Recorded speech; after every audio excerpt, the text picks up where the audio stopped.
আসসালামু আলাইকুম। Expert holiday 365 এর পক্ষ থেকে সকলকে জানাই অভিনন্দন। আশা করি যে যেখান থেকে ভিডিওটা দেখবেন অথবা দেখছেন সকলেই অনেক অনেক ভালো আছেন।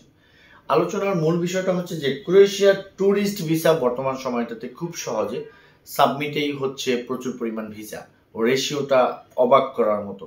তবে আলোচনার পূর্বে আন্তরিক রিকোয়েস্ট চ্যানেলটি সাবস্ক্রাইব করে রাখবেন যাতে করে পরবর্তী আপডেট এবং ভিডিওগুলো আপনি সকলের পূর্বেই পেতে পারেন। এছাড়া আপনাদের যদি কোনো মূল্যবান মতামত থাকে চাইলে অবশ্যই কমেন্টস বক্সে আপনি টাইপ করবেন। আমরা সময় সুযোগ বুঝে আপনাদেরকে যৌক্তিক একটা অ্যান্সার দেওয়ার চেষ্টা করবো ইনশাআল্লাহ। বন্ধুরা, বাংলাদেশ থেকে বর্তমান সময়টাতে যারা ওয়ার্ক পারমিট ভিসা নিয়ে ক্রোয়েশিয়াতে যেতে চাচ্ছেন তাদের জন্য এই ভিডিওটা, অন্যথায় যারা আসলে ভিজিটর ভিসায় যেতে চাইবেন তাদের জন্য এই ভিডিওটা খুব ইম্পর্টেন্ট ভিডিও। বিকজ আমরা একটা জিনিস জানি যে 2020 সাল থেকে শুরু করে কিন্তু এই ক্রোয়েশিয়াতে প্রচুর পরিমাণ আগ্রহী যারা আসলে ওখানে যেতে চাচ্ছেন, সেটা এনিহাউ যে কোনো ভিসায়, সেটা হোক ওয়ার্ক পারমিট, হোক স্কেল অথবা ভিজিটর ভিসা।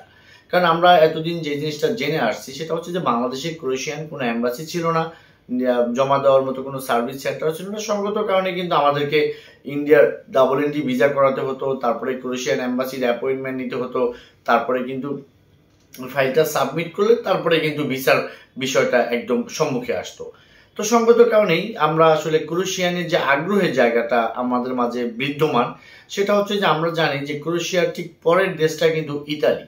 তো আমরা জানি যে শ্রমবাজার যদি আপনি ধরেন তাহলে কিন্তু ইউরোপের সর্বশ্রেষ্ঠ প্লেস কিন্তু ওই ইতালির রোম, ভেনিস, মিলানো অথবা এনাদার সিটিগুলোতে, যেখানে আপনি মিলে যাবে প্রচুর পরিমাণ বাংলাদেশি ভাই ব্রাদার ওখানে আসলে দীর্ঘ প্রায় 2 থেকে 3 যুগ যাবৎ একচাটিয়া কিন্তু অবস্থান করছে।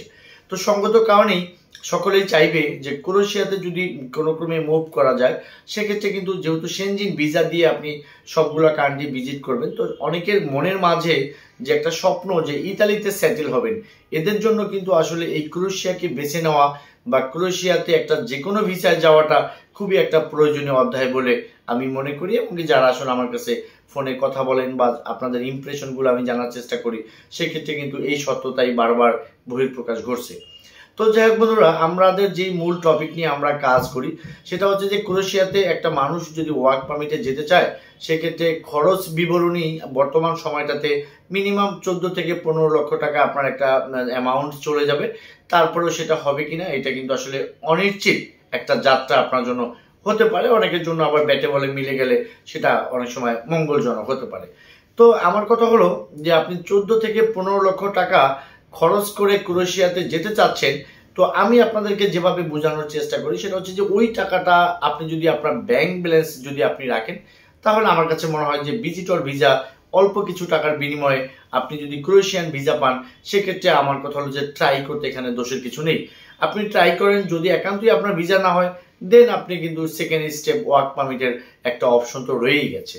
তো বন্ধুরা, যাদের পাসপোর্টে ইন্ডিয়া ভিজিট আছে অথবা ফ্রেশ পাসপোর্ট অথবা এনাদার অনেকগুলো কান্ট্রি ভিজিট করা আছে, এদেরকে আমি একটু অ্যাডভাইস করব এই কারণেই যে বর্তমানে আমরা জানি যে মাসখানিক হলো বাংলাদেশে ক্রোয়েশিয়ান ওয়ার্ক পারমিট বলেন, ভিজিটর ভিসা বলেন, এগুলো আসলে জমা দেওয়ার যে সার্ভিস সেন্টারটা আছে এটা কিন্তু চালু হয়ে গেছে। সঙ্গত কারণে কিন্তু আপনাকে ভারতে যেতে হচ্ছে না অথবা EED ভিসা নিতে হচ্ছে না। বাংলাদেশ থেকে কিন্তু আপনি খুব সহজেই ক্রোয়েশিয়ান এম্বাসির অ্যাপয়েন্টমেন্ট নিয়ে একটা ভিজিটর ভিসার জন্য আপনি অ্যাপ্লাই করতে পারবেন।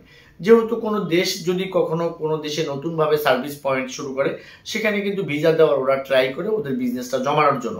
তো আমি আপনাদেরকে বলবো, এখন নতুনভাবে যেহেতু ক্রোয়েশিয়া এখানে স্টার্ট করেছে, তা আপনারা একটু ক্রোয়েশিয়ার জন্য ট্রাই করেন।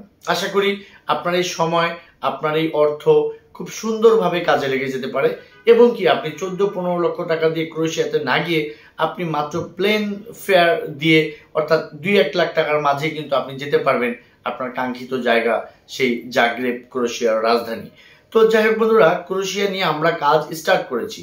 তো এই ক্রোয়েশিয়া নিয়ে আপনাদের ইমপ্রেশন প্রচুর। ভিসা ইনফরমেশন 333 যে চ্যানেলটিতে আছে, ওই চ্যানেলটিতে কিন্তু প্রচুর পরিমাণ ক্রোয়েশিয়ান ওয়ার্ক পারমিট নিয়ে আমি একসময় অনেক কথা বলতাম। যদিও আমরা আসলে ওয়ার্ক পারমিটের কাজ করি না, তো আপনাদের জন্য বর্তমান সময়টাতে সুখবর হচ্ছে ক্রোয়েশিয়াতে ভিজিটর ভিসার স্টার্ট হয়েছে বাংলাদেশ থেকে জমা দেওয়া। তো আপনারা, আমি বলবো যে অনতি বিলম্বে যাদের কাছে ন্যূনতম কিছু ডকুমেন্টস আছে তারা এই ক্রোয়েশিয়ার জন্য অ্যাপ্লাই করতে পারেন। আপনার কাছে যদি আপনার প্রফেশনাল ডকুমেন্টস, আপনার ফাইন্যান্সিয়াল ডকুমেন্টস, আপনার asset valuation, tin tax, bank statement, solvency এগুলো যদি থেকে থাকে তাহলে আমি বলবো যে now it's the best time to go to Croatia. বন্ধুরা, ভিডিওটা আর লম্বা করতে চাচ্ছি না। এই বিষয়ে যদি আপনারা কোনো কিছু জানার ইচ্ছা থেকে স্ক্রিনে দেওয়া নাম্বারে আমাদের সাথে অন দ্য কলে কথা বলতে পারেন। অন্যথা যদি ফাইল প্রসেস করেন, এম্বাসির অ্যাপয়েন্টমেন্ট লাগবে বা নানাবিধি কনসালটেন্সি আপনাদের প্রয়োজন বোধ করেন, সেক্ষেত্রে ডেসক্রিপশন বক্সে থাকা অ্যাড্রেস অনুযায়ী সরাসরি আমাদের সাথে মিট করবেন। আমরা আপনাদের কন্ডিশন বুঝে ভালো একটা ফাইল করে দেওয়ার চেষ্টা করব, যেই ফাইলের উপর ডিপেন্ড করে ক্রোয়েশিয়ান ভিসা অফিসার আপনাকে ক্রোয়েশিয়া ভিসা দেওয়ার জন্য আগ্রহ বোধ করে। সকলে ভালো থাকবেন। আল্লাহ হাফেজ।